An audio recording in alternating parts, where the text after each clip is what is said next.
Now, other interesting political news, you have the Fifth Circuit Court rules on the ATF braces. Now, you might remember this topic because it's a big topic because overnight it made 10 to 40 million Americans felons. And many times, depending on the charges, you could lose your right to vote. I believe it would reclassify the actual item, so it meant you're going against the National Firearms Act of 1934, which means 10 years in prison, $250,000 fine. Unless you're Hunter Biden, you could lie on a 4473 and illegally procure a firearm, something that would actually land you or I in jail for 15 years. He got off scot-free. But again, political privilege, that's the real privilege known as very few are actually bringing up to the forefront and talking about. But I digress. In this case, you had millions of Americans purchase this piece of plastic, which it was a brace that you put on a rifle, or in many cases an AR-15 pistol variant. You would take it, and it looks just like a stock, but instead of being a solid stock, it'd have almost like a little U shape where it'd go around your arm, and the Velcro would strap it to your arm.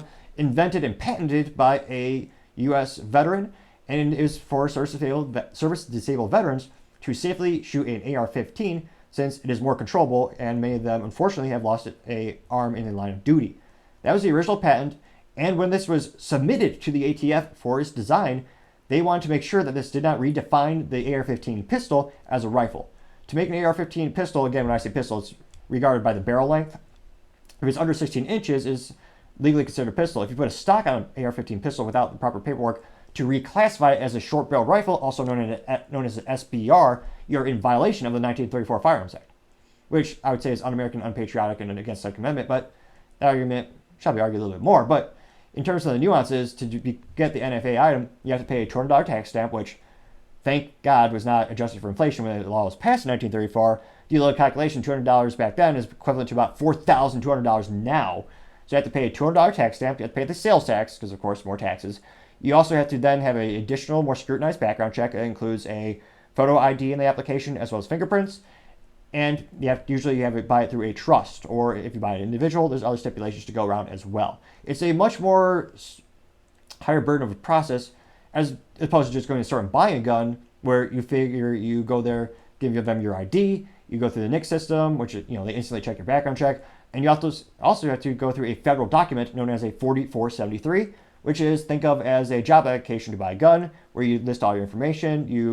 You actually, under oath of federal prosecution, you say you're not addicted to illicit substances, which Biden said he was, and of course in his biography he was dumb enough to say he was addicted to those, thereby lying on a 4373. And again, he should have got 15 years in jail, but he is off the hook. Of course, we did it. We get 15, probably 20 years based on political persecution these days. Now, it came through that millions, an estimated 10 to 40 million Americans purchased the AR-15 pistol brace, and again, the ATF signed off on the product when it was developed. They submitted it to the ATF. They said, no, this does not reclassify the firearm as a short-barreled rifle.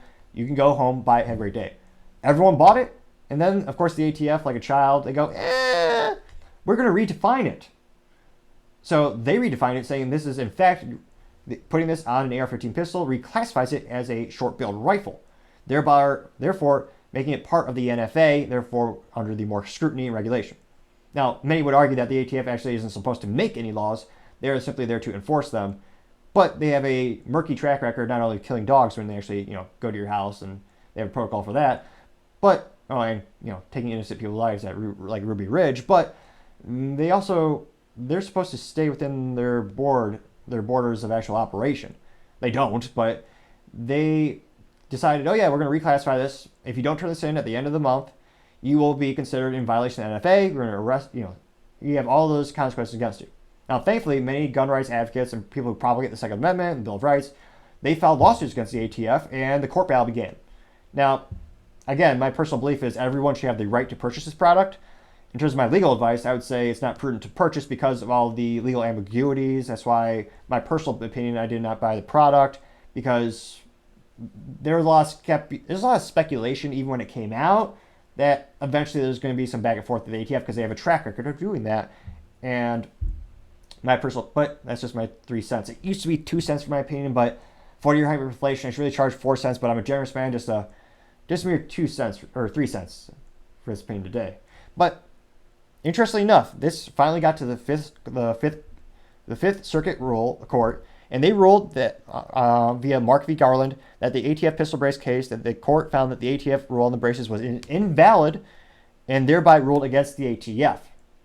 So again, this is a very fluid situation. It's changing rapidly, but with the situation and the information we have now, it appears that you do not need to, at prior, either destroy the product or give it to a friend who did not have a gun to complete the merging of the AR-15 pistol with the stock. That was the more latter interpretation of the situation, how to best appropriately handle it.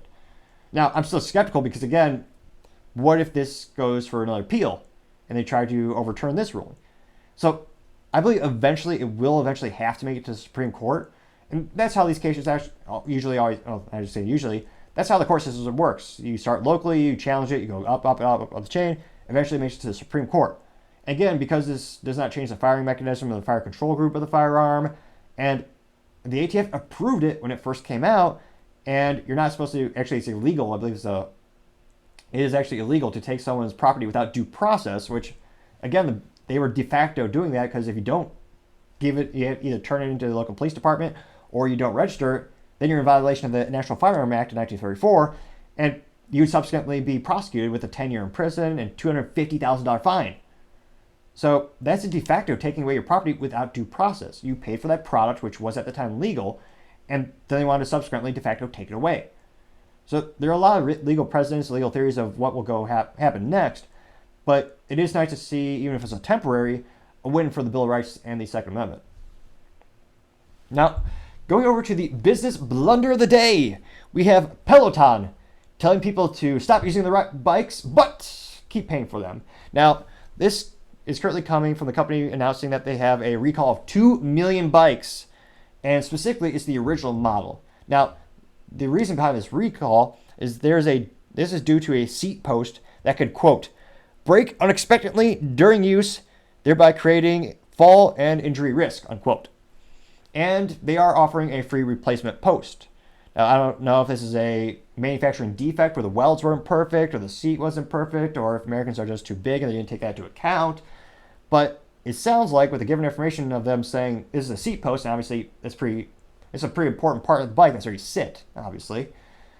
That seems to be an integral part of the machine. You probably shouldn't use it because unless you bike exclusively standing up, most people, they have the potential to hurt themselves because they're sitting on the seat post. The seat post connected to the seat piece. I don't know if that draws anyone down memory lane of the elbows connected to the... I digress. Now, in terms of the sample size of the actual people who have been injured, thankfully no one has died from this incident. And it looks like, according to the authorities, only 35 reports have come from this part failure, and this only resulted in 13 relatively minor injuries. So thankfully, no one's been hurt from this situation, and it's not a life or death situation right now.